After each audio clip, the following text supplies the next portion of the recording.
Namaste, everyone. Michelle Granberg here. Welcome to another episode of Positive Energy, serving up enlightening programming for your evolving soul. On this show, my guest is Daniel McBride, otherwise known as Dalian 13 Hands.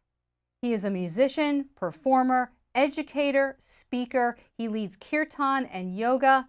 He has recorded 15 albums and plays over 30 instruments. He's going to share his story and perform.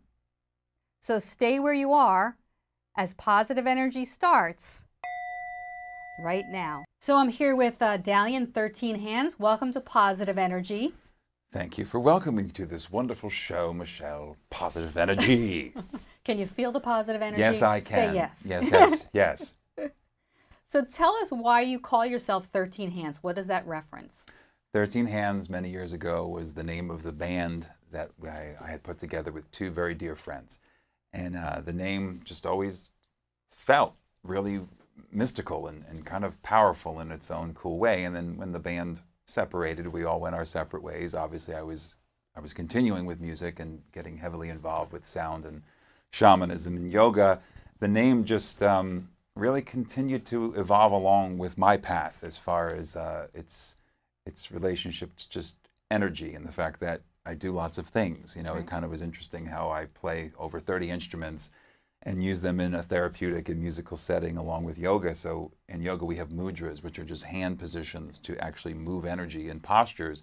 In the Malaysian martial arts system, 13 hands is again a key energy principle in the forms of 13 key hand positions at the end of strikes, where the chi or the prana, chi in martial arts, is moving to its highest potential through the fingers.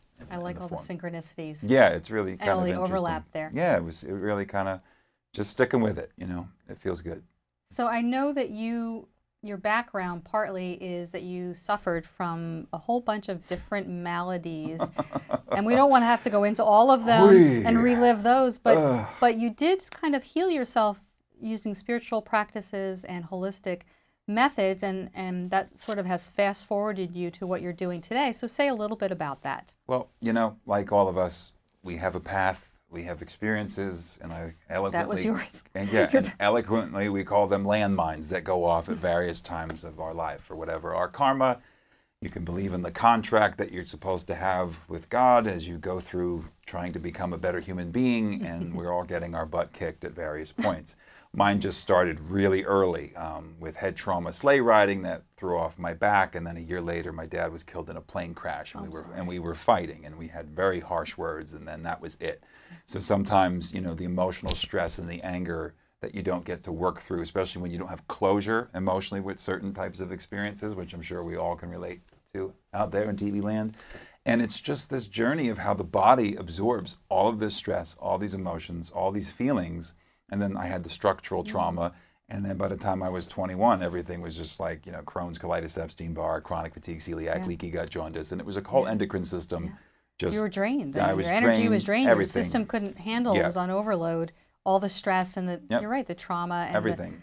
The grief and the shock and all of that. So what methods did you choose first to help you with that? I mean, there's so many. And that's great you bring that up. I'm sure it's a combination. Well, it is, and I think for everyone it's different. Like you do the same types of work and provide great healing services too. And when you're working with yourself and other people, you've got the menu and you've got the painter's palette, but it's always about the particular order in which you use which color first or what'll work better for that particular person, whether it be you and probably or, a little bit of your belief in it and your intention behind it and your openness. So a lot of it was just trying to get the food back on track. So I'm around 21 when I had all these, labels. I don't want to call them diagnoses because I just don't believe in that. I just this is where the body was just kind of crying out for help, more or less. And so I just kind of looked at it from that point of view.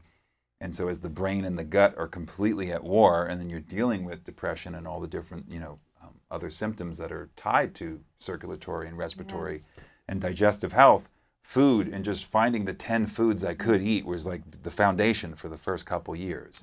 And to just learn People don't realize how medicinal food really is. Just changing, tweaking and improving that, hugely transformational physically in that way. Yeah, everyone should have a spice rack in their car at all times, in their trunk, a little thing with Okay. spices just to add turmeric and cumin and garlic powder or whatever. There's just The healing power of cinnamon. spices. Yeah, I mean, Get spicy. yeah, so it really was, again, figuring out how to move in my 20s using food, and then yoga, acupuncture, chiropractic to help with the back injury from the sleigh riding accident before my dad died. So there was one year after the next, there was always a new thing to add onto the painter's palette. And then it just kept going. And then raw food, a 7-year journey with 100% raw food. That's a wheatgrass. Yeah, Yeah, man. yeah, And yeah. that was really what took it to the next level to repair.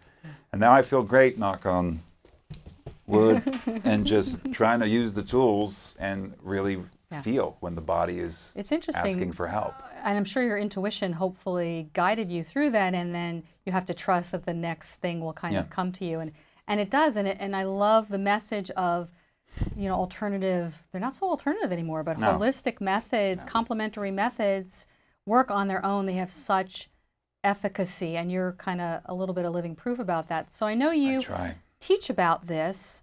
You teach teenagers and adults in various settings, and you talk a lot about stress and the connection between stress and the mind and the body. So what, you know, why, I guess you're passionate about that because of your own journey and because you want to help. Yeah. What's your main message around stress and how people can kind of help themselves? Well, you know, if we can get people really tapping in to their sleeping patterns better and understanding that circadian rhythm and that parasympathetic nervous system response for sleep, digestion, elimination, you know, because all of the cleansing and healing processes in the body are parasympathetic nervous system responses. So I always joke about, you keep calm, crap on. You need to be calm to really have your eliminative organ processes really do right by you. If you're stressed out, you know, you get all bound up, you know. And so I mean, it's funny. this is the first time we've ever said constipation here on this show. Fantastic. Constipation. Thank you for being the here. first. Constipation. To boldly go where no guest has gone before. But seriously, like all the things that our bodies are doing, kidneys, cleaning the blood, filtering out toxins, all the stuff that's going on behind the scenes is the foundation for all of the general health and the work to help support the emotional breakthroughs we do with shamanism and whatever else we're doing. It's just trying to get those foundational things in check. I really try to always impart that main foundation of wisdom, almost like a trinity: sleep, digestion, elimination as the foundation. And then as we start to explore, we can kind of, you know, fine tune and tweak things as needed, emotionally, physically, spiritually, nutritionally, energetically. Yeah. I mean, this is a beautiful machine that we're living in. It's perfect. Amen. It's born perfect.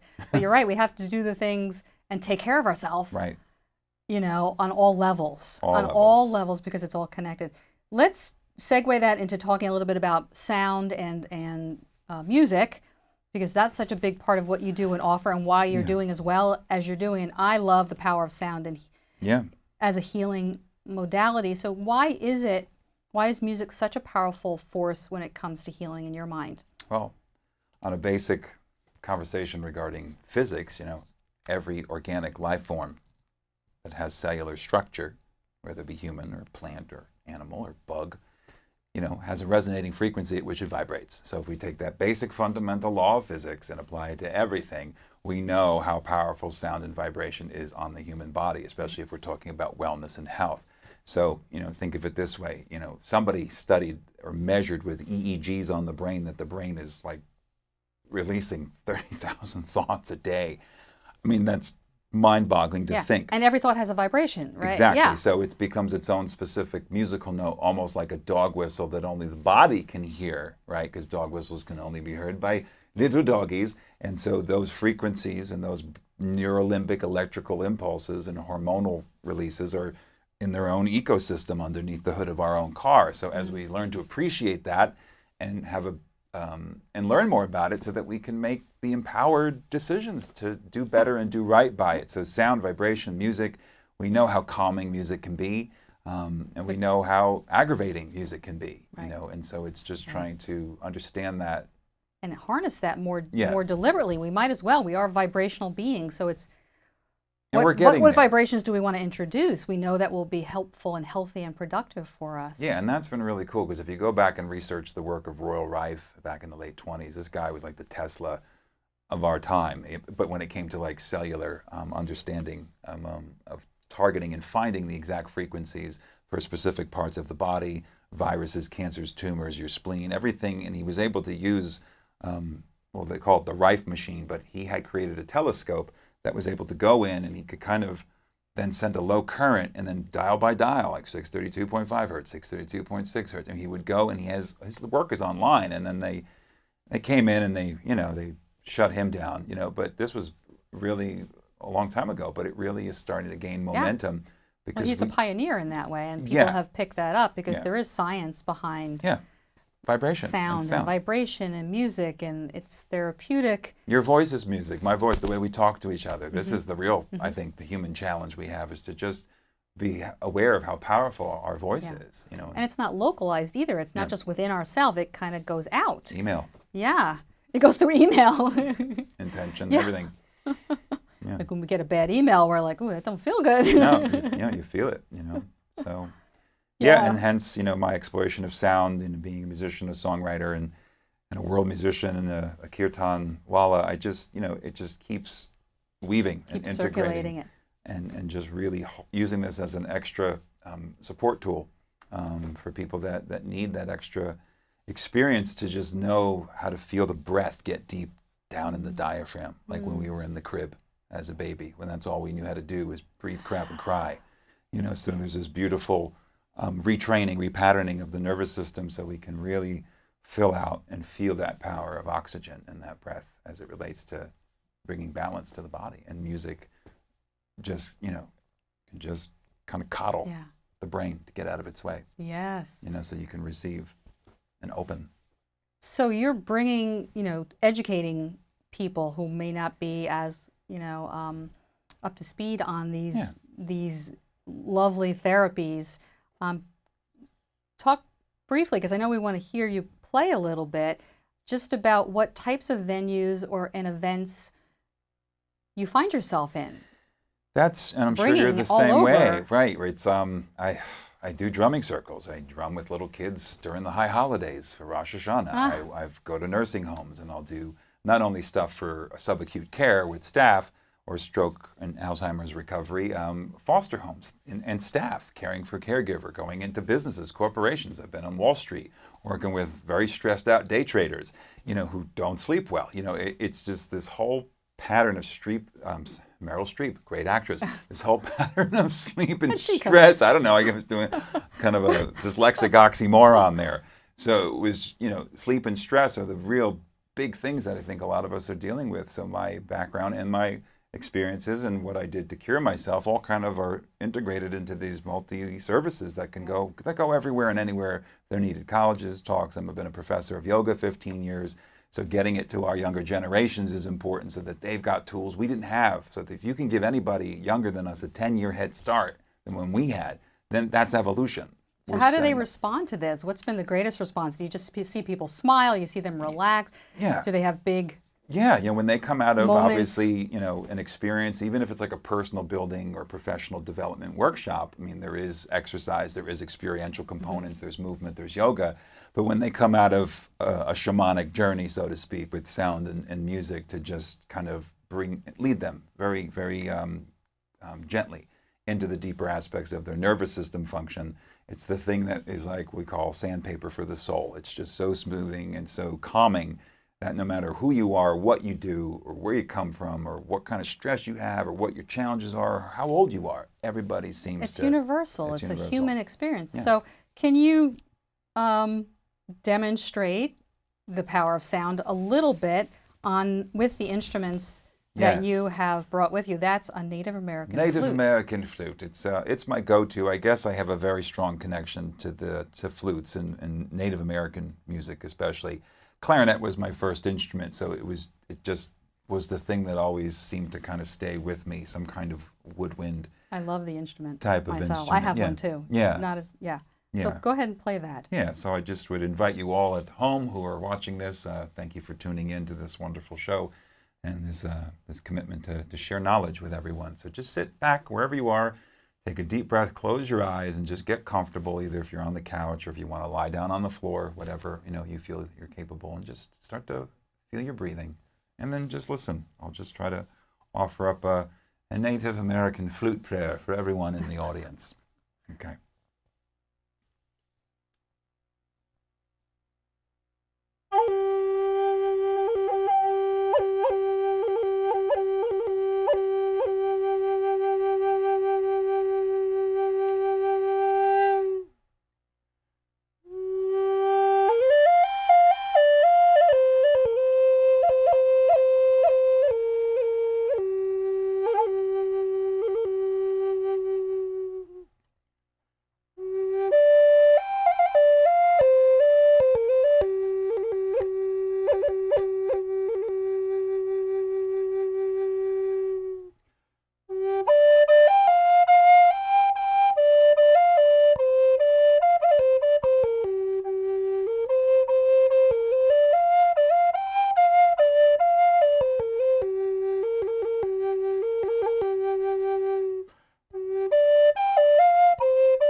Nice. Thank you. Thank you for that. Yeah. Beautiful. So that's what people get to experience, and it is directly experiential. Yeah. There's no, it has to kind of have a yin-yang Yeah. thing where we're educating and sharing and getting into the kind of the meat and potatoes of the knowledge and the theory, but then to actually lead people through the door to feel it. Yeah. So you can feel the knowledge and feel the Yeah, discussion. it has to be, right. Yeah. That's the next logic. Not, otherwise it is just theory and it's And just we're intellectual. talking. And it's good. It's just talk. And we're trying. Our whole problem, right? We're so overly cerebral. Yeah.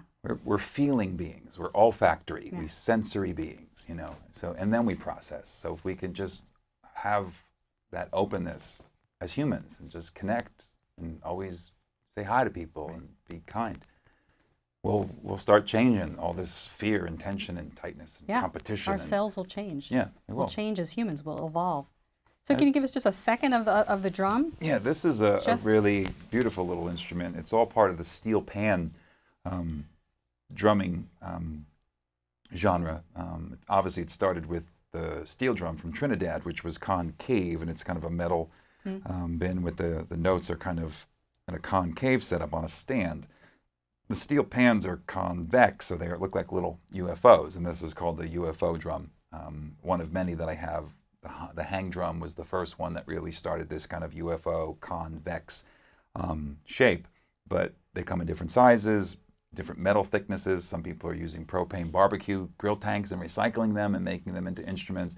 It's really kind of expanded into this incredible field of using steel to really create these beautiful resonant instruments across various things. So this is in 432 hertz. So this is tuned to what everyone believes is the ancient Solfeggio frequency system that was created and what we used for Gregorian chant way before the even-tempered scale, when we started trying to create some kind of consistency so that all the instruments could play together in an orchestra. And then there's conspiracy theories all about that. But we don't have to get into that on the show. That's another show. Yeah, that's a whole other episode. Let's hear it. Yeah.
Beautiful.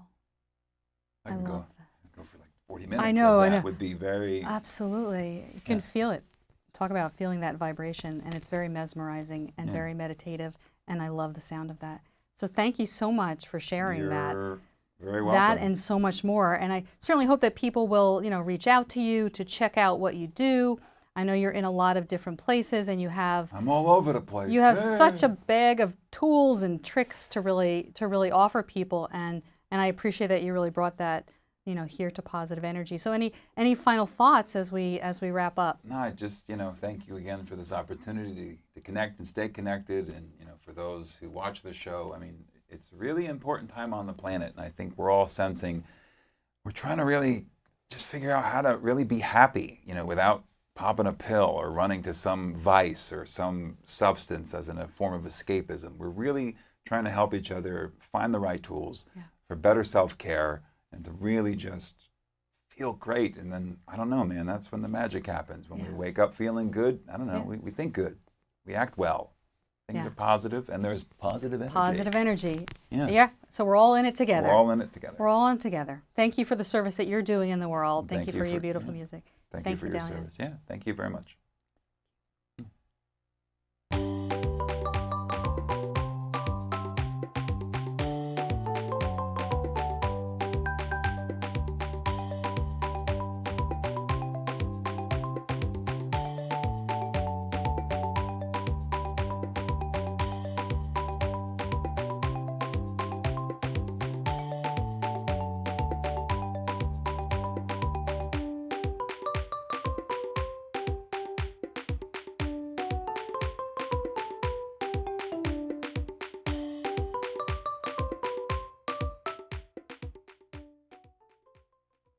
We're wrapping up another enlightening show.